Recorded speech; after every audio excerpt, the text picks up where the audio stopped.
আমরা সবাই মিলে ডান পা দিয়ে মসজিদে ঢুকছি, বাম পা দিয়ে বের হই, আল্লাহু আকবার বলে নামাজ শুরু করি, সালাম ফিরিয়ে শেষ করি। আরে হাত নাভির নিচে হবে না, বুকের উপরে হবে, তা নিয়ে আমরা দুই গ্রুপ হইয়া কিলাকিলি শুরু করি। মসজিদে আমিন জোরে হবে না, আসতে হবে। কত ঝগড়া আমরা দেখেছি, ঝগড়া আমরা শুরু করছি।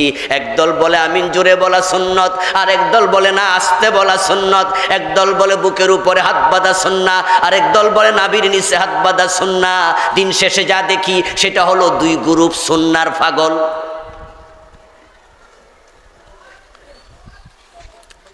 ঝগড়ার বিষয়বস্তু হলো সুন্নাহ নিয়া। 8 রাকাত সুন্নাহ তারাবি না 20 রাকাত সুন্নাহ, তাহলে ঝগড়া হচ্ছে সুন্নাহ নিয়া। দুই গ্রুপে সুন্নাহর জন্য পাগল। মসজিদে সুন্নাহ খোঁজে, দেশ চালানো তার সুন্নাহর দরকার নাই। মসজিদে সুন্নাহর জন্য ঝগড়া করলো, কি সুন্নাহর প্রেমী, আশিকে রাসূল, সুন্নাহর জন্য শহীদ হয়ে যাব। আর মসজিদ থেকে সালাম ফিরিয়ে বের হইয়া আদালতের চেয়ারে বসে যখন মামলার রায় দেয়, তখন হাদিস কোরআন দিয়ে একটা রায়ও দেয় না।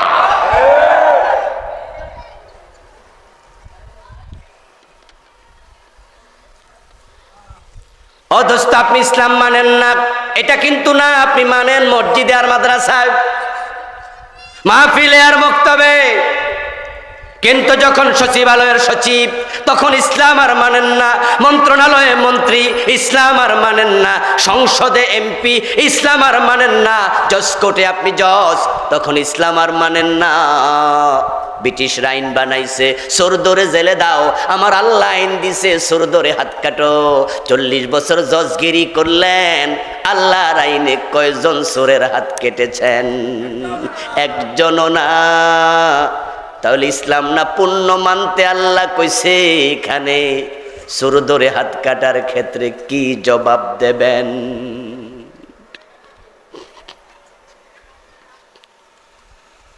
এই যে হাত নাভিতে না বুকে নিয়ে ঝগড়া করলেন, মক্কা শরীফে যারা গেছেন, মদিনায় যারা গেছেন, সে মসজিদগুলোতে আপনি এমন মুসল্লিও পাবেন বেটা হাত বাঁধেই না। আছে না হুজুর? হ্যাঁ, এমনি থাকে। আল্লাহু আকবার। তা আপনি দেখে মনে মনে কইবেন আমরা কিলে কিলি দেখে মনে বেড়া ছাইরা দিস, কারণ আমরা তো ইয়ানো লইয়া কিরা কিরা বেড়া কো যা কিলে কিলি, আমি নাই বানতামে না, যা কপালে যাস। ওই যে সিলেট অঞ্চলে নাকি দোয়াল্লিন আর জল্লিন লইয়া কিলে কিলি করা শুরু করছে, বাজারে দুই গ্রুপ লাগছে মারামারি, দোয়াল্লিন রে জল্লিন পিটা, জল্লিন রে দোয়াল্লিন পিটা। এখন এক বেড়া নতুন গেছে, যাওয়ার পরে হে বুঝা উঠতে পারে না যে কি কইব। পরে দে দোনো গ্রুপের হাতে লাডি, জিগাইতেছে তুমি কোন গ্রুপ? এটা কই নামাজই পড়ি না, কারণ নামাজ পড়লে না দল্লিন নাকি, তো না পড়লে আর দল্লিন আর জল্লিন কি? আপনি আর আমি যে সুন্নাহ প্রেম দেখাচ্ছি, অথচ কোন সুন্নাহ? রাসূল তো বলেছেন যে আমার মেয়ে ফাতেমা চুরি করলে আমি ফাতেমার হাত কেটে দেব। ইসলামের সামান্য কমন সেন্স যাদের আছে, সামান্য কনসেপ্ট যাদের আছে, আমি তাদের কাছেও জবাব চাইব, একটু জবাব দেন। চোর ধরে হাত কাটা সুন্নাহ না ফরজ? এই ফরজ তো 54 বছর একদিনও মানলেন না। আপনি গ্রহণই করেন নাই, আর মানা তো পরে, আপনি তো গ্রহণই করেন নাই, বরং আল্লাহর আইনের কথা শুনলে চেহারা কালো করে ফেলে, এখানে রাজনীতি তালাশ করে। হুজুর এগুলা না কইলে সারে না। আরে আপনি তো মুমিনই হন নাই।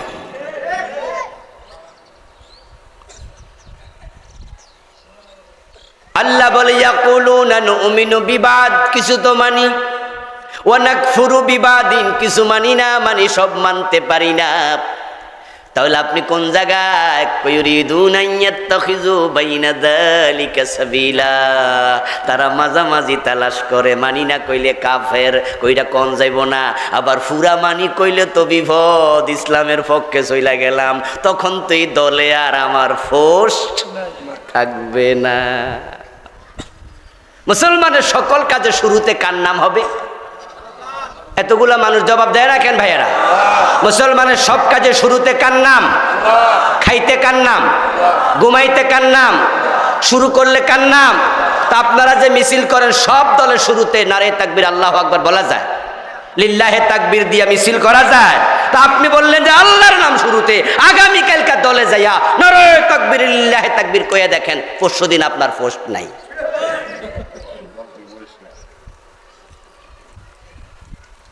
তা আপনি আমার সাথে এখানে একমত যে কুল্লু আমরিন যিবালিন লাম ইউবদা বিসমিল্লাহি ফাহুয়া আক্তা ফাহুয়া আবতার, সব কাজের শুরুতে আল্লাহর নাম। তো আপনার দলীয় স্লোগানে আল্লাহর নাম কেন নাই? যেই দলে গেলে আল্লাহর নাম নিয়ে মিছিল শুরু করা যায় না, ও নাদান, তুমি সেই দলের কর্মী হও কেমনে?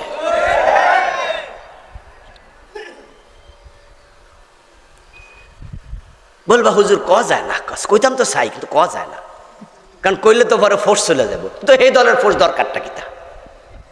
ওই দল তালাক দিয়া দাও, চলে আসো। কিন্তু না, তোমার দল ভীতি তোমাকে হয়তো আবু তালেব বানাবে, না হেরাক্লিয়াস বানাবে, এবং সেটাই হচ্ছে। আল্লাহ বলে তারা মাঝামাঝি থাকতে চায়। উলাইকা হুমুল কাফিরুনা হাক্কা, আর যারা পূর্ণ ইসলাম গ্রহণ না করে অর্ধেক করলো, তারা কাফের থেকে গেল।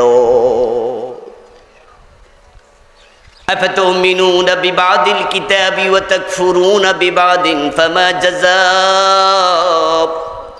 এই যে মনে মনে ভাবতেছেন কিছু তো মানি, নিশ্চয় পুরস্কার পাবো আখেরাতে, আল্লাহ হয়তো কিছু সরথাপ্পর কিলকনি মাইরা জাহান্নামে 2-4 বছর জ্বালাইয়া তারপরে জান্নাত দিয়ে দেবে। আল্লাহ বলে জি না, কোরআনের কিছু মানবা কিছু মানবা না। ফামা জাযা, তোমার মতো লোকের জন্য আমার কাছে কোনো পুরস্কার নাই।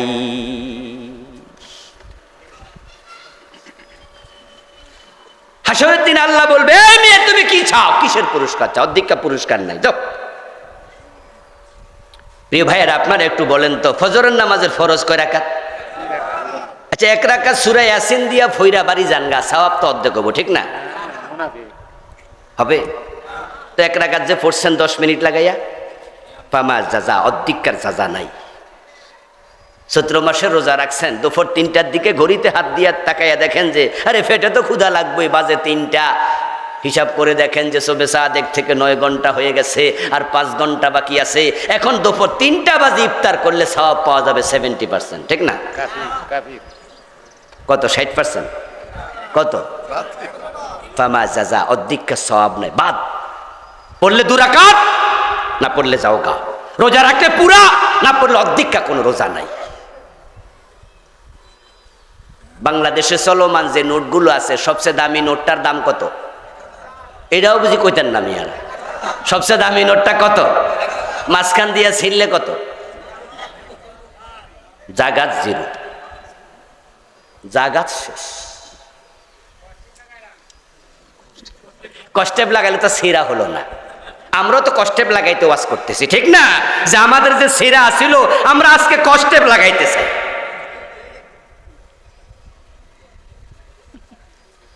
কিন্তু মাঝখানে যদি আপনি ছিঁড়ে যান অর্ধেক নিয়ে বাজারে, কোন দোকানদার খরচা দেবে?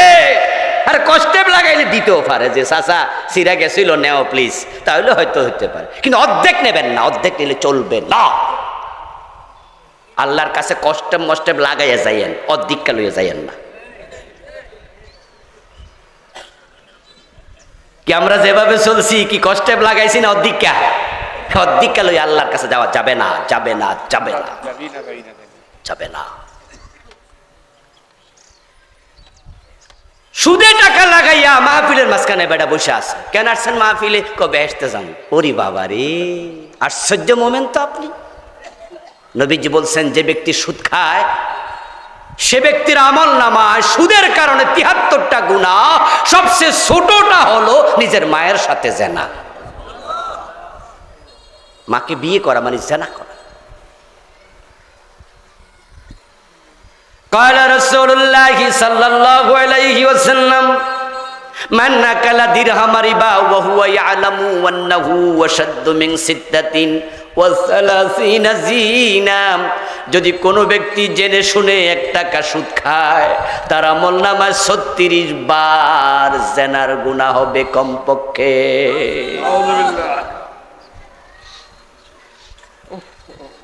যে মাসে 3000 টাকা সুদ খায়, তার প্রতিদিন কত পড়ে?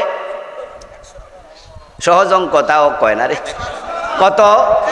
100 টাকা। 100 টাকা যদি দিনে পরে মাসে 3000 সুদ খান, হাদিস হচ্ছে 1 টাকায় 36 বার জেনা, তাহলে 100 টাকায় কতবার? 3600 বার। আচ্ছা একদিনে মিনিট আছে কয়টা? 1440। 60 মিনিটে 1 ঘন্টা, 24 ঘন্টায় একদিন, তো 24 পূরণ 60, 1440। যদি কোনো জালেম চরিত্রহীন নোংরা লোক দিনে প্রতি মিনিটে 2 বার জেনা করে, তাহলে জেনা 3000 বার হয় না। প্রতি মিনিটে 2.5 বার 3 বার জেনা করে, ওই লোক আইসা মাহফিলের মাঝখানে বইয়ে রয়েছে বেহেশতে যাওয়ার জন্য। ও তাহাজ্জুদের সেজদা গিয়া কপাল ডলা দিয়া কালো বানাইতেছে।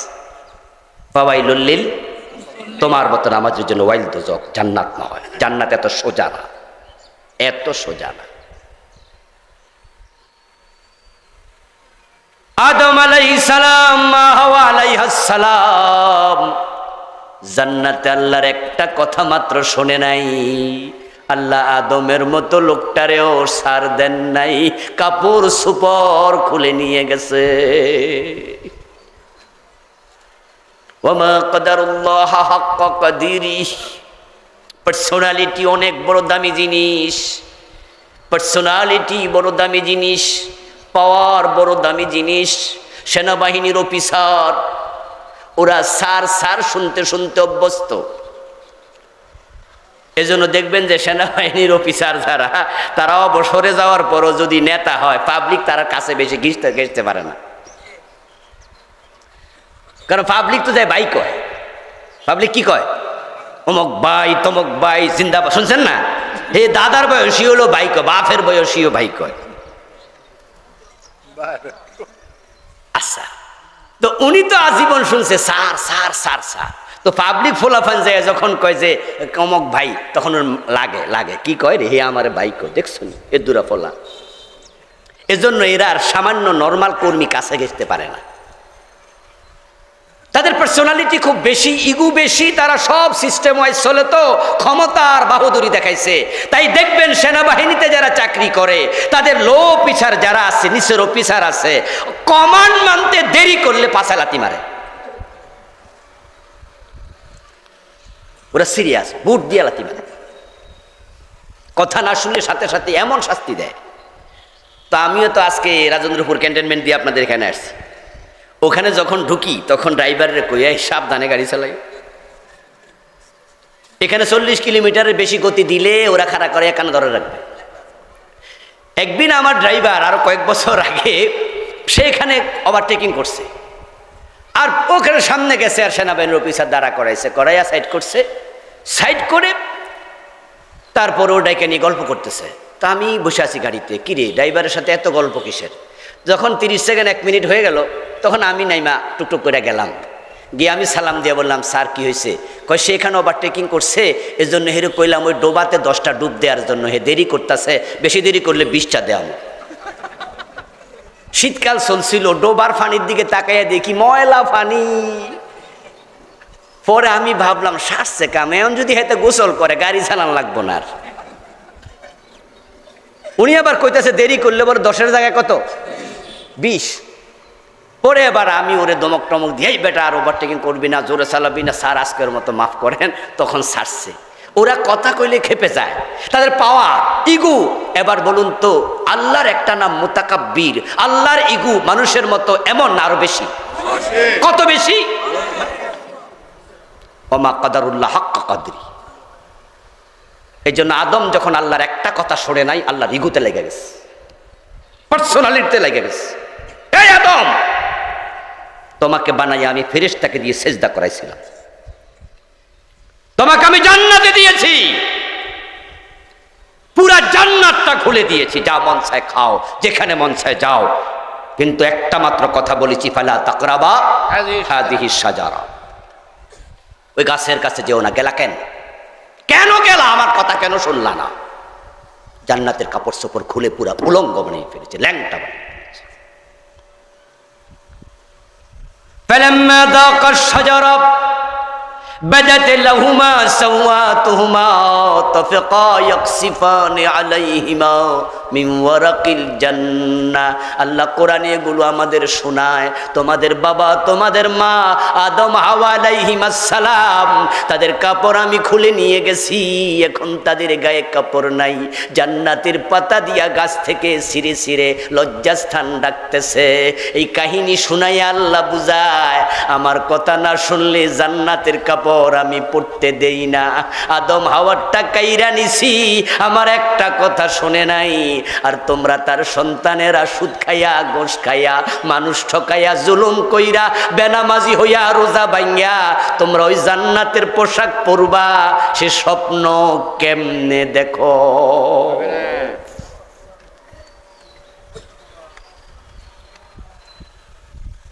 আল্লাহর পার্সোনালিটি খুব বেশি উনি যা বলে তার বাহিরে চলার অধিকার কারো দেয় না এজন্য যে নবীরা একটু একটু এরকম করছে সব নবী নাফসি করা লাগবে হাসরের ময়দানে তারাও জানে যে লড়ছি কেন উপায় নাই ইন্নামা মান নোকেশা হালাকা ইন্নামা মান নোকেশা উযযিবা রব্বানা যালামনা কইয়া আদম নবী ক্ষমা পাইছিল ক্ষমা পাওয়ার পর হাসরের ময়দানে বলবে উপায় নাই যদি ওইটার লাগে আবার ধরে কারণ তিনি জানেন যেই হাকিম যে জজ জামিন দেয় সে জামিন ক্যান্সেল করার অধিকারও তার আছে এই মাঝে মাঝে জামিন ক্যান্সেল করে দেয় না শোনেন না যে জামিন দিছিল পরে ক্যান্সেল করে জেলে দিয়ে দিচ্ছে এটা জজের অধিকার আছে আদম আলাইহিস সালাম রব্বানা যালামনা বইলাও তারপরে কিয়ামতের দিন নাফসি নাফসি করবে একটা ছোট্ট অপরাধ ভুলা গেছিল মনে নাই শয়তানে ধোঁকা দিছে তাতে এত টেনশন আর আপনি সুদ খাইতে খাইতে মরবেন আচ্ছা বলুন তো সুদখোর ভাই আপনার মরার সপ্তাহখানেক আগে আজরাইল আইসা সংকেত দেবে বইলা যাবে নাকি রেডিয়ন তাহলে আপনি যেদিন মরবেন সেদিন যদি সুদে টাকা লাগানো থাকে তাহলে তো আপনি মৃত্যুর সময়ও মায়ের সাথে জেনাকারী হিসাবে মরা লাগবে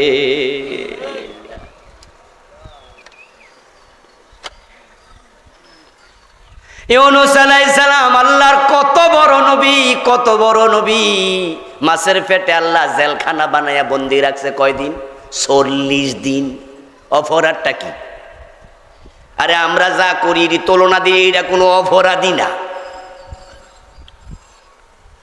উনার নবুয়তের জায়গা ছিল নিনুয়া নামক এলাকা এটা ইরাকের একটা শহর একটা পল্লী ওই ইরাকের নিনুয়া নামক জায়গায় নবী ইউনূসকে আল্লাহ দায়িত্ব দিছে এখানে আপনি দিন প্রচার করেন কিন্তু একবার তার উম্মতের সাথে একটু হট্টগোল হলো তারপরে তিনি হট্টগোলের 1-2 দিন পরে ভাবলেন ওই উম্মত উনাকে মারার সম্ভাবনা আছে তাই তিনি ভাবলেন জান বাঁচান ফরজ আমরার মতো আর কি ওই দিনের ভাবনা একটু ভুল ছিল উনি ভাবছে আগে জান বাঁচাই তাই তিনি এলাকা ছেড়ে পাশের এলাকা ফোরাত নদী পার হয়ে ওপারে রওনা দিছেন ফোরাত নদীতে নৌকা নবী ইউনূস আলাইহিস সালাম ফোরাত নদীর নৌকায় উঠছে ওই পারে চলে যাবে কিন্তু তার কর্মস্থল তো এখানে ওখানে যে রওনা দিছে আল্লাহর অনুমতি দরকার আছে না নাই অনুমতি নেয়ার কথা মনে নাই আল্লাহ কয় কই যাও মাছের পেটে ঢোকো ফালতাকামাহুল হুতু ওয়া হুয়া মুলিম মাছ সেহা করেছে নৌকা থেকে ফেলে দিয়েছে মাছের পেটে 40 দিন আল্লাহ আটকায়া রাখছে ইউনূস নবী অন্ধকার পেয়ে মাছের পেটে যাইয়া কয় বুঝা লাইছি আমার আল্লাহ তো আমার উপর রেগে গেছে লা ইলাহা ইল্লা আনতা সুবহানাকা ইন্নী কুনতু মিনাজ জালিমিন আল্লাহ আমার ভুল হয়ে গেছে আদম বলে রব্বানা যালামনা ইউনূস বলেন ইন্নী কুনতু মিনাজ জালিমিন এই গোশখোর অফিসার তুমি কয়দিন বলছো রব্বানা যালামনা বোনের হক যারা খাও কয়দিন বলছো রব্বানা যালামনা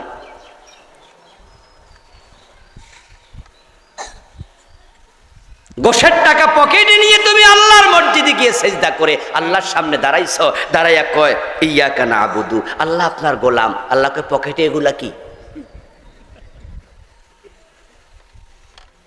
এমন গোলাম তো আমি চাই না এমন গোলাম তো আমার দরকার নাই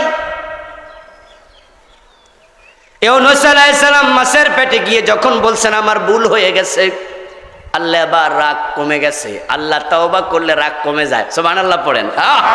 কি দারুণ আল্লাহ আমরা পেয়েছি। উনার পার্সোনালিটি খুব বেশি, কিন্তু আবার তার রহমত এত বেশি।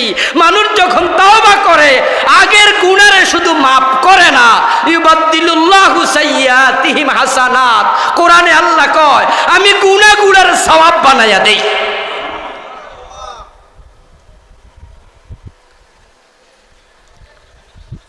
ইউনূস আলাইহিস সালামকে মাছ বমি করে দিল, তাওবার কারণে আল্লাহ ক্ষমা করে দিলেন আদমকেও ইউনূস নবীকেও। এবার কোরআনে আমাদেরকে কি বলে শোনেন। কোরআনে বলতেছে ফালাউলা আন্নাহু কানা মিনাল মুসাব্বিহিন লালাবিসা ফি বাতনিহি ইলা ইয়াউমিন ইউবআসুন।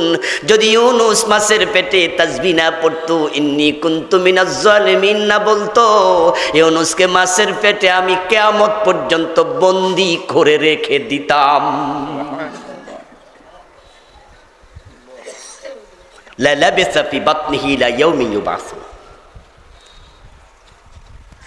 এখন ইসলাম যে অর্ধেক মানতে মানতে চলতেছেন, কি খবর? এই আয়াতগুলো থেকে শিখেন। এখন দিন কায়েম করো, দিন কি কায়েম কি এগুলো বুঝিয়েন। না বুঝার কারণে তো 92% মুসলমানের দেশে দিন নাই, সচিবালয়ে দিন নাই, বঙ্গভবনে গণভবনে শিক্ষানীতি সমাজনীতি অর্থনীতি রাজনীতি কোনো জায়গায় দিন নাই, শুধু মসজিদ মাদ্রাসায় আছে। তাও তো গত 15 বছরে এমন অবস্থা, মসজিদও হক কথা বলার পরিবেশ ছিল না। অধিকাংশ মসজিদে জালেমগুলো সভাপতি হয়েছিল, ওরা মসজিদ মাদ্রাসা দখল করে নিছিল। এই যে আলেম মাদ্রাসা আপনাদের এখানে, এই মাদ্রাসার প্রিন্সিপালের মাথার উপরে বেড়ির ছবি টানায় রাখা লাগছে, ঠিক না? ওরা আইন বানাইছিল জালেমেরা। এর আগে বাংলাদেশে আইনটা ছিল না। এই শয়তানগুলো যাইয়া ক্ষমতায় তারা আইন বানাইছে, এক পাশে ওই বেড়ির ছবি, এক পাশে বেড়ির বাবার ছবি টানাইতেই হবে। এটা মাদ্রাসাতেও টানাতে হবে। মাদ্রাসার অফিসে আলমারিতে কোরআন শরীফ থাকে, কোরআনের উপরে ওই বেড়ির ছবি। ইন্না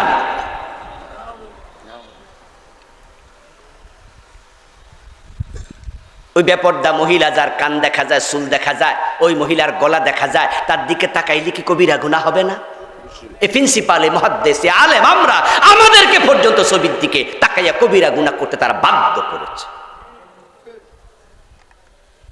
আল্লাহর গজব এমনি আসে নাই। শাহজালালের বাংলাকে এই জালেমগুলো তারা মূর্তির বাংলায় পরিণত করতে চেয়েছে।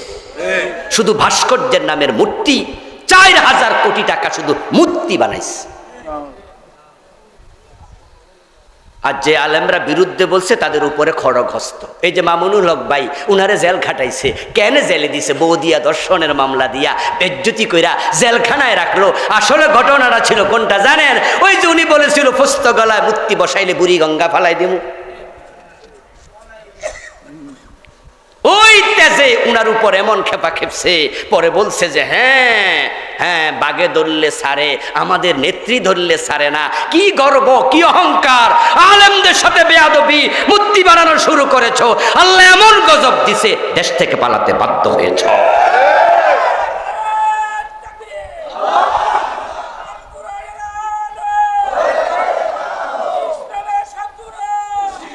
আমার প্রিয় ভাইয়েরা, এমন বেজ্জতি হয়েছে, আল্লাহ শুকরিয়া। শাহজালালের বাংলায় এখন আর মূর্তি নাই, কমপক্ষে উনার, বাকিগুলো যাবে ইনশাআল্লাহ। এদেশের মানুষ মূর্তির পক্ষে না। মূর্তি বানানো মুসলমানের কাজও না। নবী ইব্রাহিম মূর্তি বানিয়েছেন না ভেঙেছেন? শাহজালাল, আমাদের নবী মুহাম্মদ 360টা মূর্তি কাবা থেকে তিনি অপসারণ করেছেন। জাল হাক্কু ওয়া যাহাকাল বাতিল বলে বলে সবগুলো ফেলিয়ে দিয়েছে। আর ওরা এসে পুরো বাংলাদেশটাকে নিজের বাবার সম্পদ বানায়া এখানে ছবি টানাও, ওখানে মূর্তি বানাও, কি শুরু করেছিল? সীমালঙ্ঘন আল্লাহ পছন্দ করে না। দিন মানে ইসলাম, কায়েম মানে প্রতিষ্ঠা। এখন প্রতিষ্ঠা কেমনে করে? এই যে আমাদের উপরে, মাথার উপরে সামিয়ানা, এটা প্রতিষ্ঠা করার নিয়ম আছে। এই যে দেখেছেন আজকে কত সুন্দর সামিয়ানা, কিন্তু গতকালকে এভাবেই তো ছিল না, এর আগের দিন মোটেও না। যারে দায়িত্ব দিয়েছে সে বাঁশ এনেছে, তারপরে মাটি খুঁড়েছে, তারপরে এটা গাড়াইছে, তারপর সাইডে আঘাত করে করে শক্ত করেছে, তারপরে উঠে কমনে কাপড় টানাইয়া এটাকে রেডি করে দিয়েছে। রাসূল যখন আসেন তখন মক্কায় ছিল কুফর, মক্কায় ছিল শিরিক, কিন্তু আল্লাহ বলে দিন কায়েম করো। নবী মুহাম্মদ তিনি চেষ্টা করলেন, মদিনায় গিয়ে সফল হলেন। অবস্থা এমন হলো, এখন আজান হয় সব দোকান বন্ধ, আজানের সাথে সাথে মসজিদে মানুষ নামাজ পড়ে, পর্দা করে ঘর থেকে বের হয় মহিলা, সেখানে কুফর নাই, শিরিক নাই, ইসলামের আইনে চলছে গোটা মদিনা। 10 বছর দিন কায়েম হবে তখন, আল্লাহর আইনে সমাজ রাষ্ট্র চলবে যখন। নবীজি সাল্লাল্লাহু আলাইহি ওয়াসাল্লাম এই ইসলাম কায়েমের জন্য তিনি চেষ্টা করলেন। আলহামদুলিল্লাহ, মক্কায় 13টি বছর পারলেন না, হিজরত করে চলে গেলেন। হিজরতের পথে রাসূল ভাবছেন দিন কায়েমের দায়িত্ব আল্লাহ তাআলা আমাকে দিয়েছে, লিইয়ুযহিরাহু আলাদ-দীনি কুল্লিহি, ইসলাম বিজয় করব আমি, দিন কায়েম হবে, এই কাজ আল্লাহ আমাকে দিয়েছে। নবীজি বলেছেন আদ-দীন আল ইসলাম ইয়াদু ওয়া লা ইউলা, ইসলাম এমন এক ধর্মের নাম যেটা পরাজিত হতে আসে নাই। সুবহানাল্লাহ পড়েন ভাইয়ারা। আসছে বিজয়ী হতে, আসছে বিজয়ী হতে। আল্লাহর হাবিব চেষ্টা করলেন, মক্কায় 13 বছর পারলেন না। কেমনে পারবেন? দিন বিজয়ের জন্য তো প্রয়োজন কোরআনের অনুশাসন মেনে চলা। কোরআন শাসক হবে, শাসিত নয়। ড্রাইভিং সিটে বসবে, যাত্রীর সিটে না। আল্লাহর হাবিব 13টি বছর মক্কায় চেষ্টা করলেন, না পারার পিছনে মূল কারণ ছিল আল্লাহর দ্বীনের সাথে যে ফৌজদারি বিধানগুলো জড়িত, সবগুলো রাষ্ট্রের সাথে জড়িত। ব্যক্তি এগুলো করতে পারবে না, করার সুযোগও নাই। যেমন চোর ধরে হাত কাটা, এই আইনটা কি ব্যক্তি পর্যায়ে না রাষ্ট্রীয় পর্যায়ে হবে? আপনাদের এলাকায় কি মাদক নাই? এ টোক ইউনিয়নে কি মদ খাওয়ার লোক নাই? আচ্ছা, মদ খাইলে কি 80 বেত আপনি দিতে পারবেন? হুজুর পারবে? এটা রাষ্ট্রের কাজ, ব্যক্তির কাজ না। জেনা করলে 100 বেত দিতে হবে, এটা কি ব্যক্তির কাজ না রাষ্ট্রের কাজ? তাহলে এই আইনগুলোর জন্য দিন বিজয় হওয়া অপরিহার্য। ইসলাম সব জায়গায় লাগবে। নবীজি পারেননি মক্কায়, কারণ মক্কার সংসদের নাম ছিল দারুন নাদওয়া। এই দারুন নাদওয়াতে আল্লাহর কোরআন নিয়ে ঢুকার কোনো অনুমতি আবু জেহেলরা দেয় নাই। বরং তারা মক্কার সংসদে আইন পাশ করিয়েছিল, ওয়াকালাল্লাযীনা কাফারু লা তাসমাউ লিহাযাল কুরআন। মক্কার সংসদে তারা আইন পাশ করাইছে, কোরআন শুনতে যাওয়া যাবে না। ওয়ালগাউ ফীহি লাআল্লাকুম তাগলিবুন, দ্বিতীয় আইন পাশ করাইছে, এবং যেখানে কোরআন পড়া হবে, বলা হবে, সেখানে গন্ডগোল লাগাইয়া দাও। গত 15 বছর মনে হয় যেন এই আইন কায়েম ছিল বাংলাদেশের অনেক জায়গায়। আমিও তো এই টোক ইউনিয়ন আসতে পারি নাই, কাপাসি আসতে পারি নাই 12 বছর। আজীব তো, এই যে আমি এতক্ষণ পর্যন্ত ইসলাম কায়েমের কথা, কোরআন কায়েমের কথা বলতেছি, কোরআন কি আমার একা? ইসলাম কি আমার একার ধর্ম? আচ্ছা, আমি কি বলছি অমুক দলের ভোট দেন, তো আমারে মানা করে কেন? এরকম আরো কত আলেম, আল্লামা সাইদির মতো লোকটাকে 13টা বছর জেলে রাখছে, ঠিক না? শেষ পর্যন্ত বাইরে ফেলছে, শুধু জেলে না। নয়াদিগন্ত গত সপ্তাহে রিপোর্ট করেছে যে ইন্ডিয়ার প্রেসক্রিপশনে অনুযায়ী ওনাকে হাসপাতালে হত্যা করা হয়েছে। তার ছেলে শামীম সাইদি, মাসউদ সাইদি, 2 ভাই, তারা ইতিমধ্যে একাধিক বক্তৃতায় তারা ফেসবুকে লাইভে বলেছেন যে উনাদের বাবাকে হত্যা করা হয়েছে, কারণ তাকে হাসপাতালে উনাদের সাথে দেখা করতেও দেয় নাই। প্রসেস চলছে, ইনশাআল্লাহ অপেক্ষা করুন, সময়ের ব্যবধানে সবকিছু বের হবে।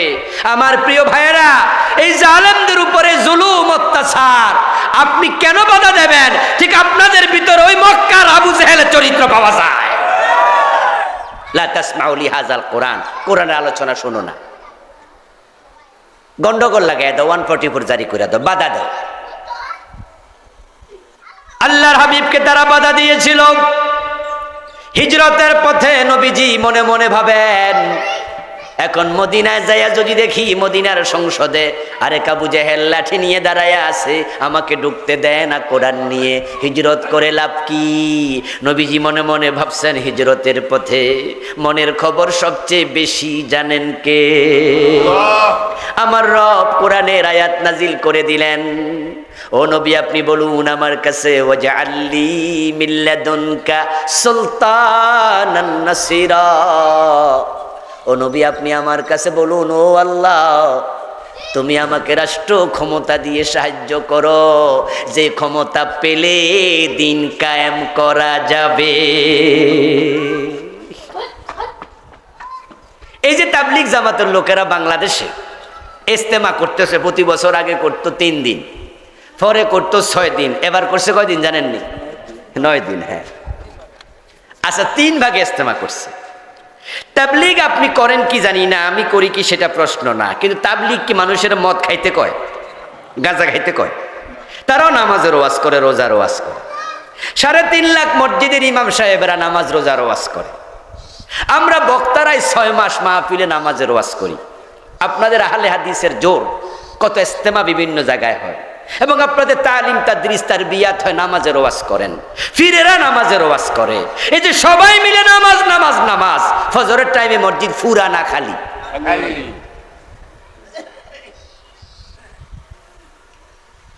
মাগরিবের সময় টুক বাজারে যে যান, আপনি নামাজ পড়বেন, মাগরিব পড়ে বারান্দায় এসে দাঁড়াবেন, দাঁড়াইয়া দেখবেন মসজিদে আসছে কতজন, দোকানে আছে কতজন। আরে বাইতুল মুকাররম জাতীয় মসজিদ, ওখানে গিয়ে জোহর আসর পড়লেন, যখনই পড়েন সুযোগ পান, দেখবেন যে দোতলায় নামাজ চলে, নিচতলায় মার্কেটিং চলছে, উপরের সে নিচে মানুষ বেশি, অথচ মসজিদ মার্কেট। তো নামাজের ওয়াজ তো হলো, নামাজ কেন সমাজে কায়েম হলো না? কারণ দিন কায়েমের সাথে নামাজ কায়েমের সম্পর্ক।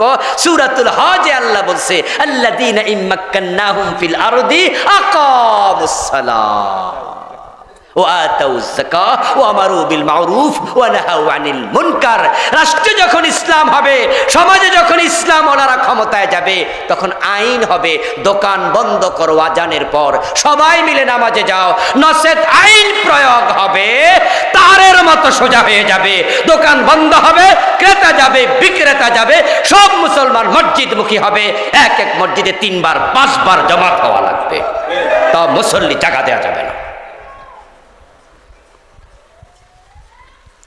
পর্দার পক্ষে ওয়াজ কে করেনি? কোন হুজুর করেনি? সবাই তো আমরা ওয়াজ করলাম পর্দার পক্ষে। এখানে তো আর মাযহাবি কোনো ইখতিলাফ নাই, এখানে আমরা সব আলেমরা মিলে এক। কিন্তু বলুন তো, সিনেমা, নাটক, বেহুদা, বেহায়াপনা আগের চেয়ে কমেছে না বেড়েছে? আস্তাগফিরুল্লাহ, কি লাভ হলো? ওয়াজের ফাঁকে ফাঁকে বেড়ে গেল। ওয়াজ আগের চেয়ে বেড়েছে, হুজুরও বাড়ছে, টুপিওয়ালা দাড়িওয়ালা মাহফিলে শ্রোতাও বেড়েছে, বক্তাও বেড়েছে, সুদ আগের চেয়ে কমে গেছে, ঠিক না?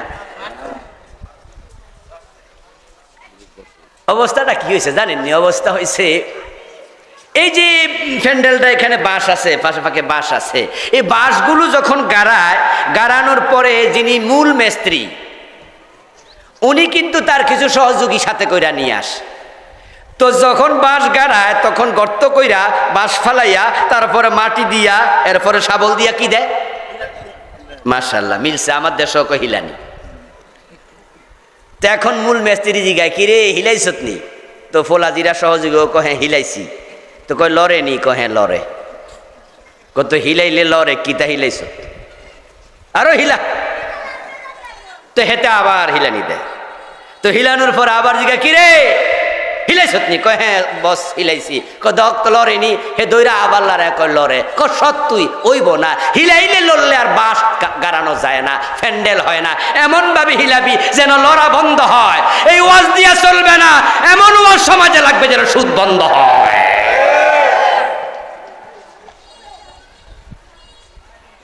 ওই ওয়াজ হলো দিন কায়েমের ওয়াজ। এই মাহফিলে তো আজকে মানুষ আছেন এখানে 1000-এর বেশি কমপক্ষে। এই 1000 চিৎকার দেন না সুদের বিপক্ষে। কাল থেকে বাংলাদেশে সুদ চলতে দেয়া হবে না, সবাই বলবেন জি হুজুর হবে না, সুদ বন্ধ হয়ে যাবে। কিন্তু মাত্র 151 জন নেতা সংসদে গিয়ে বলুক না কাল থেকে আমরা সুদ চাই না, একবার না বলবে সুদ বন্ধ হতে আর দেরি হবে না।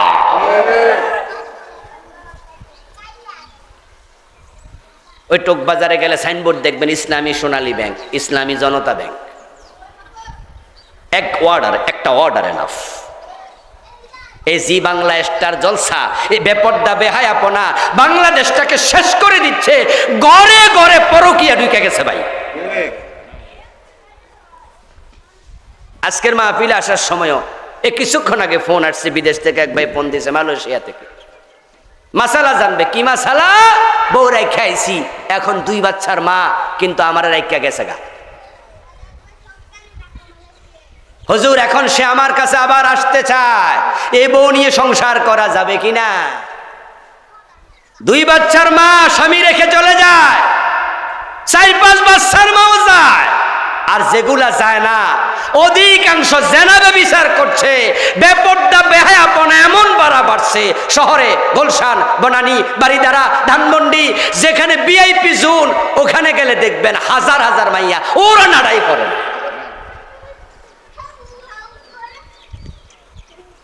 ওয়াজ তো অনেক হলো বেপর্দার বিরুদ্ধে, কেমনে বন্ধ করবেন? আমার বন্ধু, ইসলাম সব জায়গায় লাগবে, সব জায়গায়। যদি ইসলামওয়ালারা ক্ষমতায় যায় তাহলে শালীন পোশাকের আইন হবে, শালীন পোশাক ছাড়া বের হওয়া যাবে না, এজন্য জেলখানার আইনও লাগবে না। আমি মনে করি শুধু ঢাকা শহরে, চট্টগ্রাম এবং মহানগরীগুলাতে যদি ট্রাফিক পুলিশকে বলে দেয়, আইন করে দেয় যে যারা পেট দেখাবে পেটে, পিঠ দেখাইলে পিঠে একটু আলকাতরা মাইক্কা দিবা 1 সপ্তাহ, দেখবেন নিজে নিজে বোরকা পরবে। শুধু একাই পরবে না, অন্য মহিলারে হেরে দাওয়াত দিবে, আফা বোরকা ছাড়া বাইরে।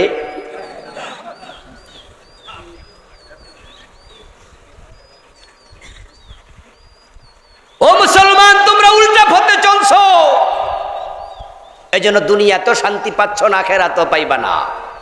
কোন হুজুরের বউ পরকিয়া করে পালাইছে শুনেন না, কারণ হুজুররা আরেক বেড়ির লোকে পরকিয়া করে না, এই জন্য ঘরে হক ঠিকঠাক আদায় করে। আর যারা ইসলামের বাহিরে উল্টা চলে তাদের পরিবারে ঝামেলা তৈরি, স্বামী রেখা বউ চলে যায়, বউ রেখা স্বামী চলে যায়। ব্রিটিশদের বানানো আইন তোমাদের কাছে ইসলামের আইনের চেয়ে ভালো লাগে, কারণটা কি রে দোস্ত? ওদের আইনের কত গোজামিল, কত রকমের আপনার ঝামেলা। আমি দেখি যে কি অসঙ্গতির অভাব নাই। আচ্ছা, চোর ধরে জেলে দেয়, আমি কি পাগলে কেমনে আইন বানায়, আর মানে আরেক পাগলের দল। আচ্ছা, চোর ধরে যে আপনারা 6 মাস 1 বছর জেলে দেন, চোর কি ভালো মানুষ না খারাপ মানুষ? তো জেলে যে দিলেন, খাওয়াইলো কেডা? হে খানার টাকা দিছে জীবনে? আর জেলখানার কয়েদি খানার টাকা দেয়, বিদ্যুতের বিল দেয়, থাকার ভাড়া দেয়, তো চোরের টাকা দেয় কেডা? সরকার টাকা পেল কই? তো জনগণ আমরা কি ব্যাট দিলাম, ট্যাক্স দিলাম, চোরের খাওয়াইতো? ওর পিছনে খরচ দরকার ছিল শুধুমাত্র 10 টাকা 20 টাকা। সেটা হচ্ছে একটা বাডাইল রাখবে, চুরি করেছে প্রমাণ হবে, কবজি বরাবর হাত এক কোপে কাটা দিবা, একটা হাত কাটা চোর দেখে 100 চোর তারের মতো সোজা হয়ে যাবে।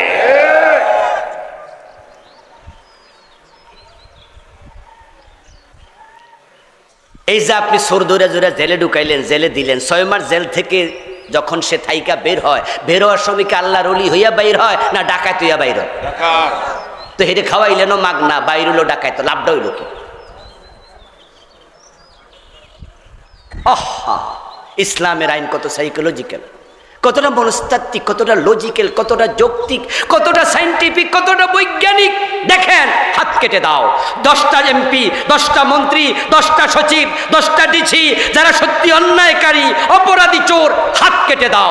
দেশের টাকা বিদেশ পাঠাইয়া কানাডায় বেগম পাড়া বানাচ্ছে, দেশের টাকা বাহিরে পাচার করছে।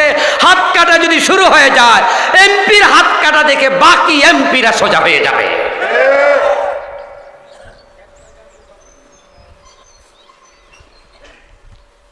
বরং আমাদের ওয়াজ ওদের বিষাক্ত লাগে। ইসলাম হাত কাটতে বলছে, এটা শুনলে ওরা আরো সমালোচনা করে। আচ্ছা, চোরেরও যদি হাত কাটে, চোর ভাত খাইব কি দিয়া? ওরে বাবা রে, কি মানব দরদি! হাত কাটবে সুরের টেনশন করে নেতা।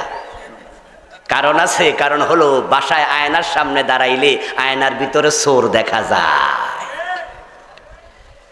চোর ধরে যদি হাত কাটা শুরু হয়, এই দেশের অধিকাংশ নেতারই হাত থাকবে না।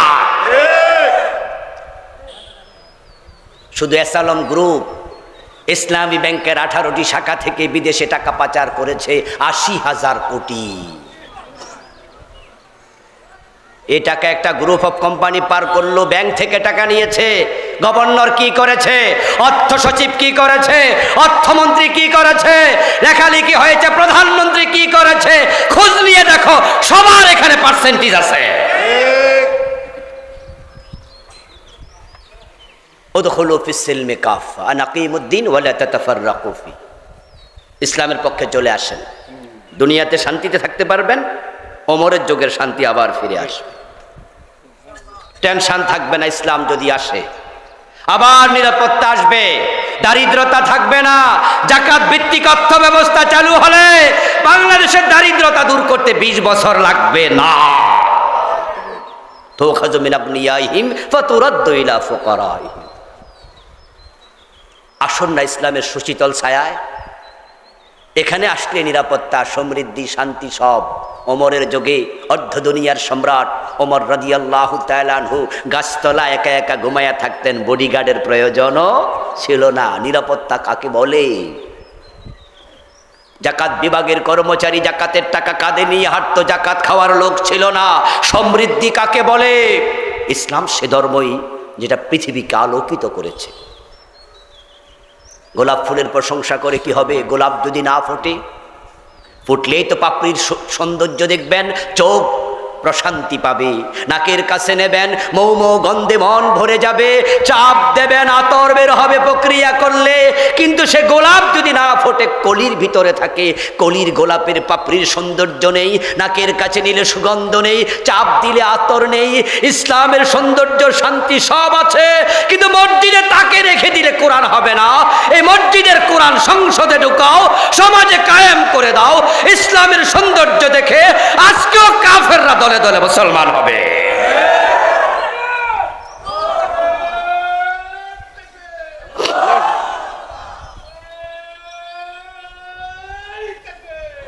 আমার প্রিয় ভাইরা, আসরের সময় সমাগত। যতটুকু কথা বললাম, আল্লাহ তাআলা আমাকে যারা শুনলেন সকলকে মেনে চলার তৌফিক দিন। এখন থেকে আমরা ইসলামের পক্ষে থাকবো, বলেন ইনশাআল্লাহ।